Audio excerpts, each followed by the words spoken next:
Hi, welcome back to my channel, Beautiful Minutia. If you're new here, my name is Tiffany, and today I'm going to be talking about all the books that I read in the month of October. I actually finished a lot of books in the month of October, which seems really surprising because I finished 11 books.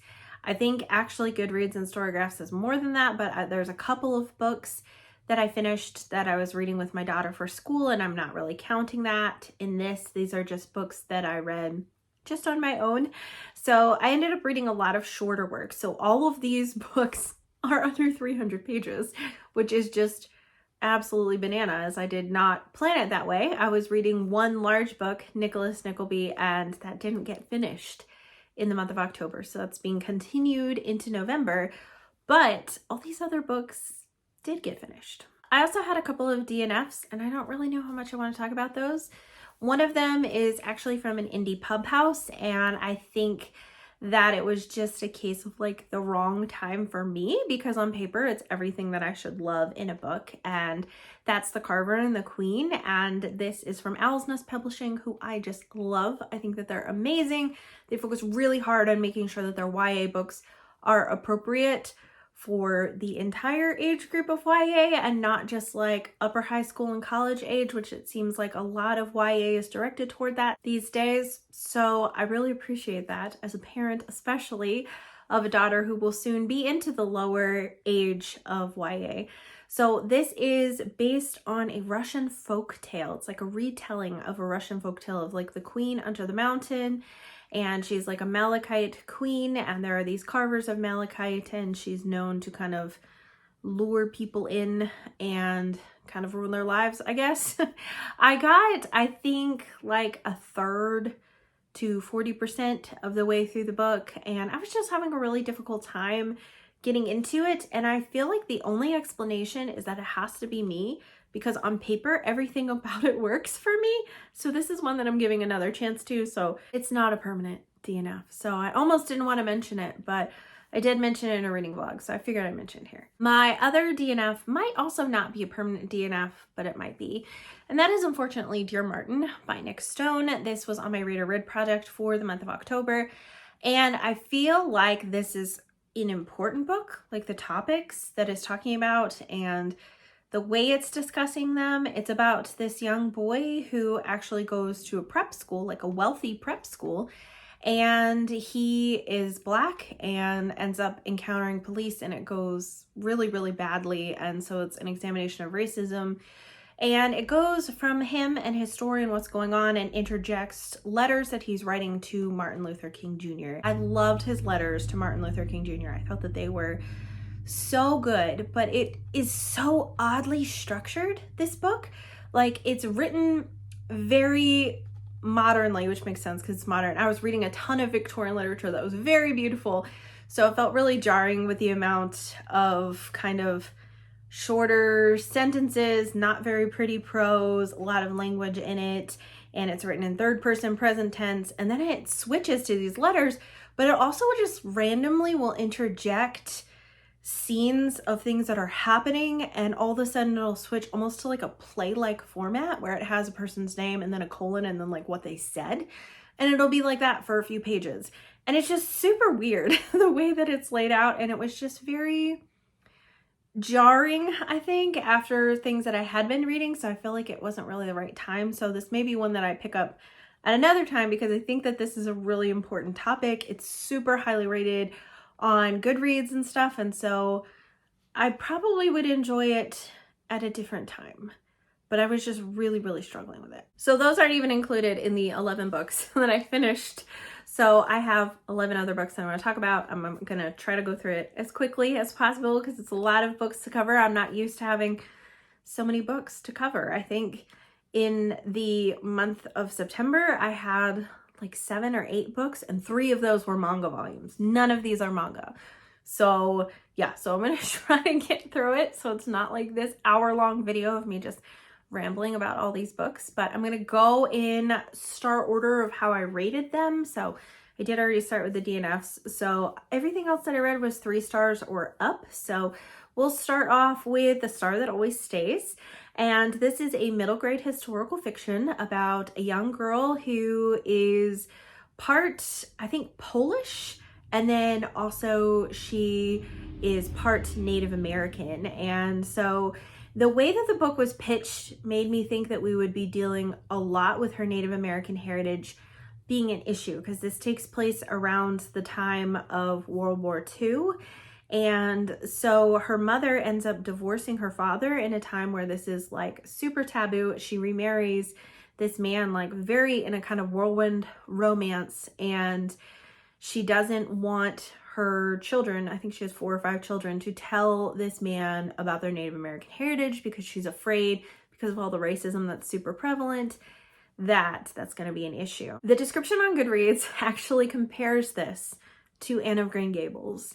And in my personal opinion, that could not have been more wrong. I didn't think this was even the tiniest bit like Anne of Green Gables, except for the fact that there's a lot of bookish references, Anne of Green Gables being one of them. But the protagonist is nothing like Anne at all. Like, she is very shy.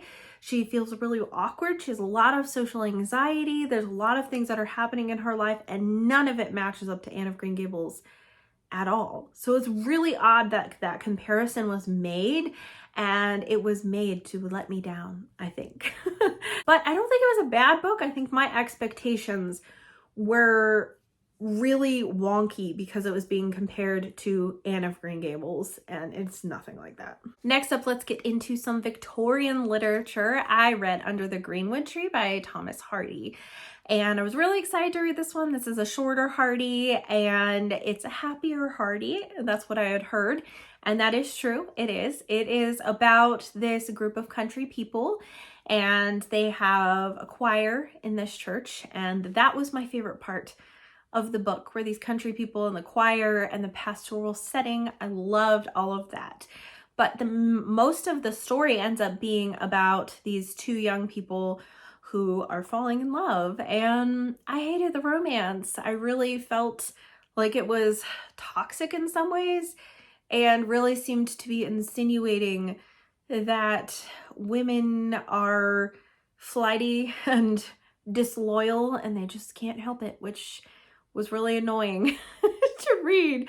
So I ended up not really enjoying this. I did give it 3 stars because I do feel like there's a lot of things in it to love, but the ending brought it so far down for me. It just made me super frustrated. I would have rated it so much higher if it hadn't been like that. Next up, I have a novella that I read from Brandon Sanderson, and that's 6 of the Dusk. I read this with my friend Whitney. Whitney Drew is her channel name, and we've been reading through the Stormlight Archives. This is recommended to read in between Oathbringer and Rhythm of War. It was an interesting sci-fi kind of feeling short story. I think it's supposed to be fantasy, but it feels like sci-fi because it's about this planet and these people who are, I guess, some sort of trappers, and there's other people coming in with different technology, wanting to take over, wanting to do these things. And I felt like the whole point of it was about like conservationism and colonization. And it wasn't a bad little short story, novella, whatever, but it also didn't seem like it fit with the Stormlight Archive at all. So it seemed kind of odd and displaced as something that is recommended to read when it was. Jumping into 4-star category, we are kicking that off with One Day in the Life of Ivan Denisovich. And this is a story told by the same man who wrote The Gulag Archipelago.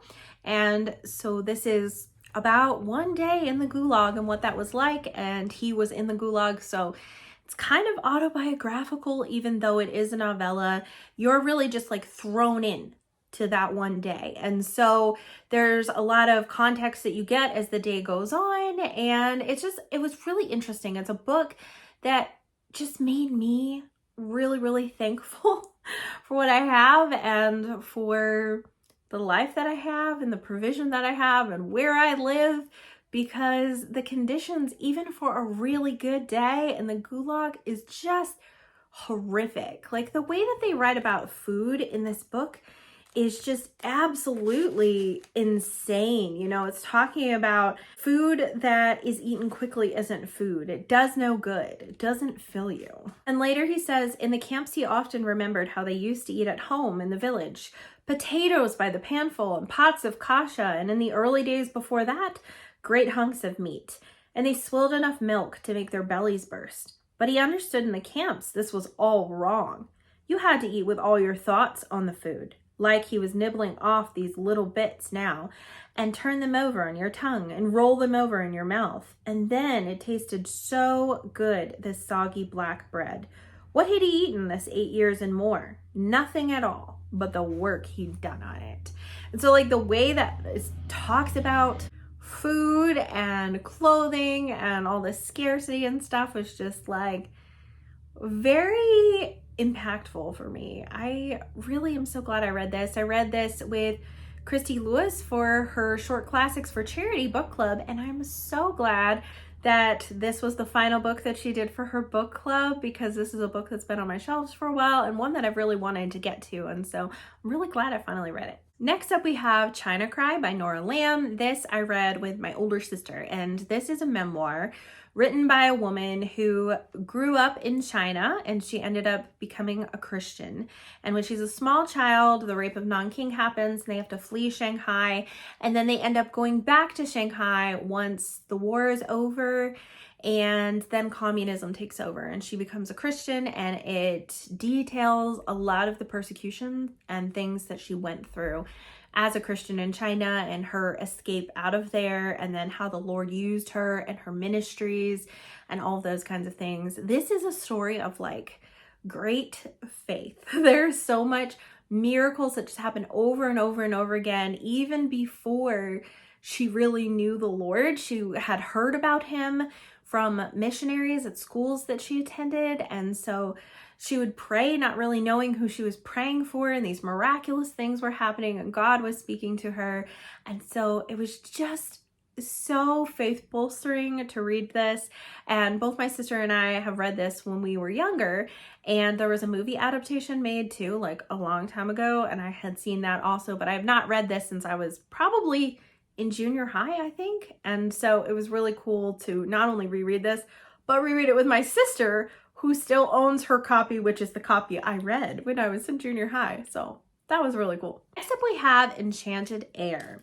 This is a middle grade free verse novel, but it's actually a memoir written by this woman who was growing up in the United States, but her mother was Cuban, and so they would travel back to Cuba to visit family and all of those kinds of things. Then the Cold War happens and the Cuban Missile Crisis happens, and communication and travel is shut down between the two countries. And so there's exploration of what it's like not knowing, like, what is your identity, like where do you feel like you most belong, in Cuba or in the United States. There's definitely some examples of racism perpetuated towards her from people who didn't understand. They just saw what was happening with the government and attributed that to Cuban in general. And she talked about how beautiful and how musical Cuba was, and how it didn't make any sense that there could be all these bad things coming out of Cuba, because the only Cuba she had ever experienced was beautiful and musical and inspiring, and made her a better person, and all her family's there and they're not bad. And so there's just some really interesting grappling that happens here. It starts when she's very, very young and goes up through, I think, when she's in junior high, maybe the beginning of high school. Books in free verse are not often my favorites, and I think I would have liked this better if it wasn't in free verse, but some of it was so poetic and so beautiful, and I really, really enjoyed it a lot more than I thought I would. So really glad I read this. This was for my Reader Read project, and I actually really liked it. Next up, we have another Brandon Sanderson novella, and that's Dawn Shard. This, again, is meant to be read in between Oathbringer and Rhythm of War, and this might be my favorite novella I've read for the Stormlight Archive so far, although I also really liked Edge Dancer just because I love Lift. But it was really, really fun with this because it's the first novella that I have read that actually has characters that I recognize their names. Every other time it's like someone who's more obscure, like when we had Lift and Edge Dancer, then she became a bigger part of Oathbringer than her little tiny interlude that she had in Words of Radiance. So it's really, really fun to read this, and like Navani's in it and Lopin's in it, and Risen, who had quite a few interludes in the Stormlight Archive so far, she was in it and her character was greatly expanded on. I felt like this book had excellent disability representation. Like, I loved that about it. I think it was so good, so well done. Just a great kind of like, you're not less meaningful, less important, less valuable because you have a disability. And it's also kind of one of those things where sometimes you have disability representation and then at the end, everything's all better and they're magically perfectly healed. And it's like, that's not real life a lot of the time. Sometimes that can happen, but that's not super common. So it's really nice to see disability representation where they learn to use that to their ability. They learn just to move past that and to realize that that doesn't encompass their value or who they are as a person. And so I love it. I love it when that's that kind of disability representation. And that's what this was. So I really enjoyed it. I can't really say anything else about it because that would be spoilery for a lot of things, but I thought it was really, really fun. I love Lupin's humor, although towards the end it was grating on me a little bit.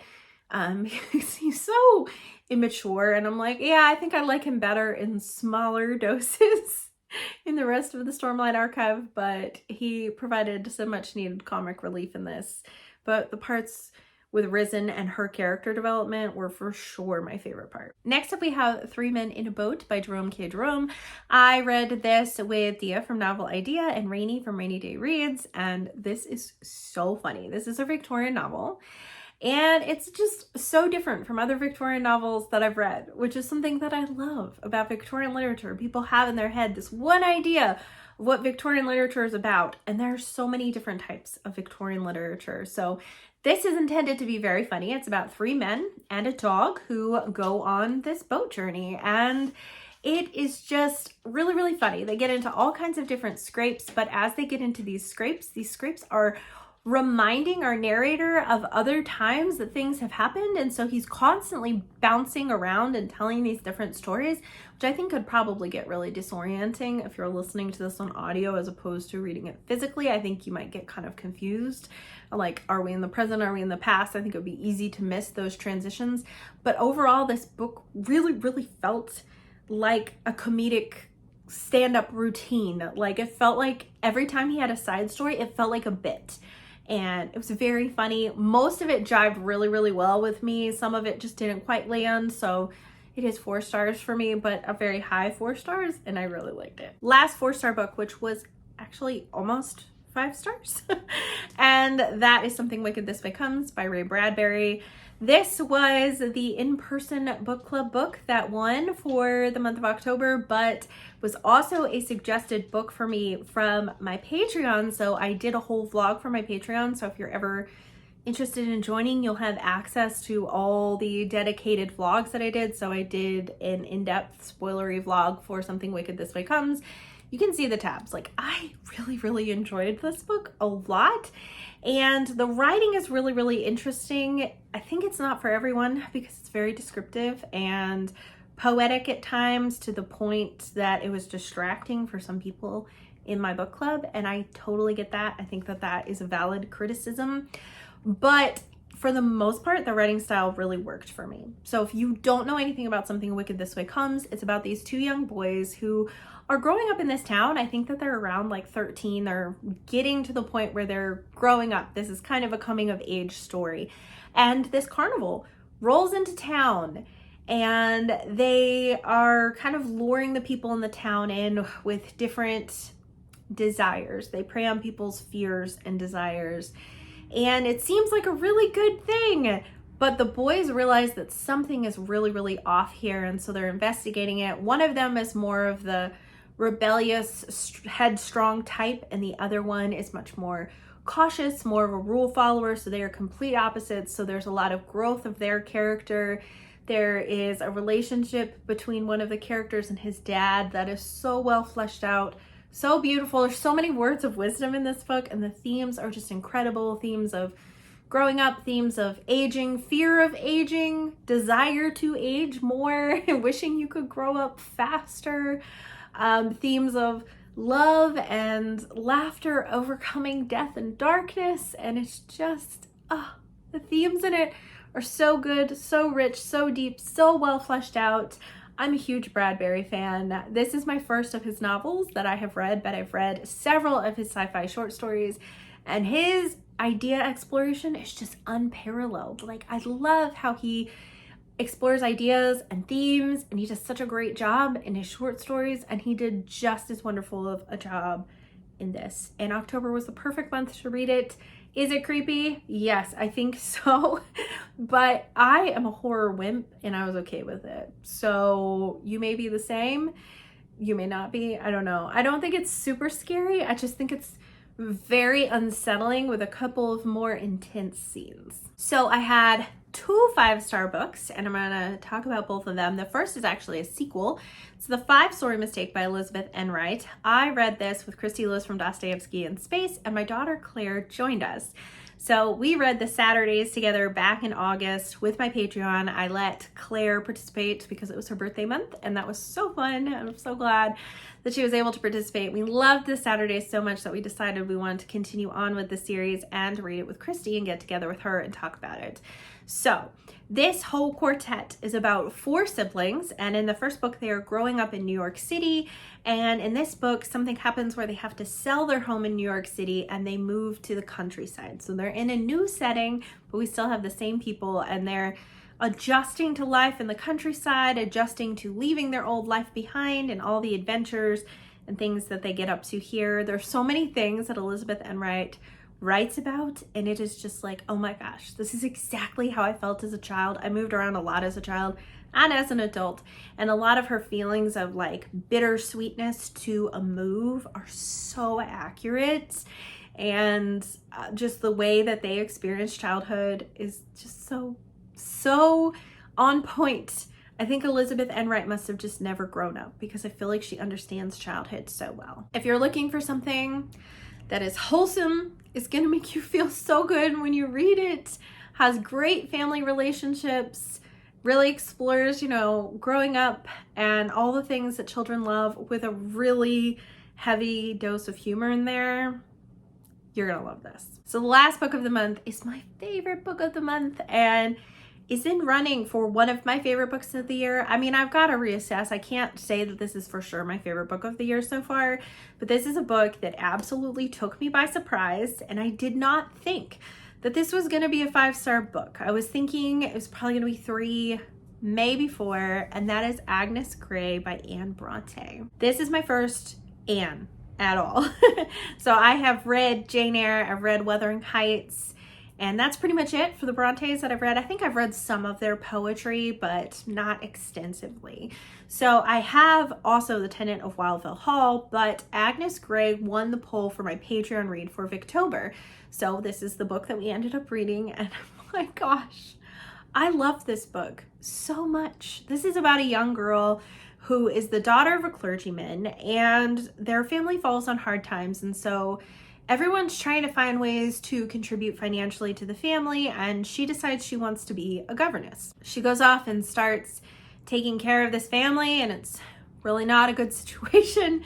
She's continually employed by people who do not share her values and her convictions, and she does such a great job of like standing up for those convictions and what she believes is right, but towing the line with also being respectful and not trying to be like underhanded to people who are employing her. Like, I really applaud her for that. But though I love the character of Agnes, though I love her growth throughout the story and her family relationships, I have to say that like the romance in this book was phenomenal. It was so good. And romance is usually my least favorite part of any book, it seems like, and this book did it so well. And I think part of the reason I love it so much is that the person who Agnes falls in love with is someone who is so kind and so gentle and loving and Christ-like to all of the poor and downtrodden and sick people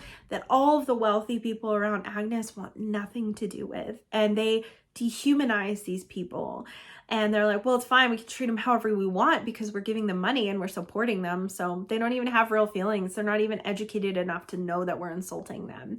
And that's how they see these people. And this man like goes and reads the Bible to people who are blind and can't read it themselves. Like that's what he's like, and he's even kind to animals, and like I love him. I'm like, what a great love interest.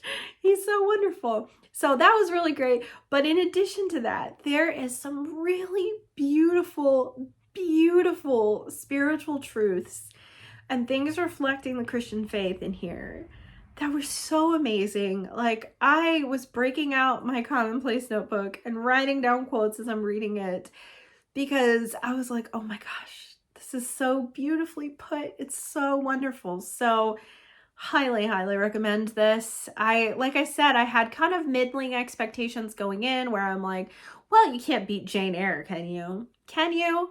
But like, this might beat Jane Eyre for me. I mean, I haven't read Jane Eyre since before my daughter was born, and she's 11. So that's not really fair for me to straight up say, oh, this is definitely better than Jane Eyre. But Anne's writing just really jived with me. The story was just so good. I was so invested. And despite the fact that it's a super slow moving plot and story, like I was devouring this book. I couldn't get enough of it. And every time that I had to set it down, I was like, when am I going to get to pick this back up again? Like, I just loved it. I felt so immersed in it, and if just the writing was just perfect for me. So those are the 11 books that I completed in the month of October, along with 2 books that I did not complete. I had a pretty decent reading month. A lot of the things that I read were in the 4-ish star territory, but the 5-star books that I read were just so good. And like I said, Something Wicked This Way Comes is like a solid 4 stars. It could be 4.5, but it's not quite that 5-star territory. So I had some books that I think are gonna rank kind of high on my list of favorites for this year, which is really exciting because none of them were ones that I anticipated loving as much as I did. I'd love to hear from you in the comments down below. Have you read any of these books that I read? If you'd like to discuss them with me and share your thoughts, I always love it when you do that. But I would also love if you'd share with me, what was the best book that you read in the month of October? Thank you so much for watching. If you like this video, please hit like and also subscribe so you can continue to see more bookish content from me. And I will see you again next time.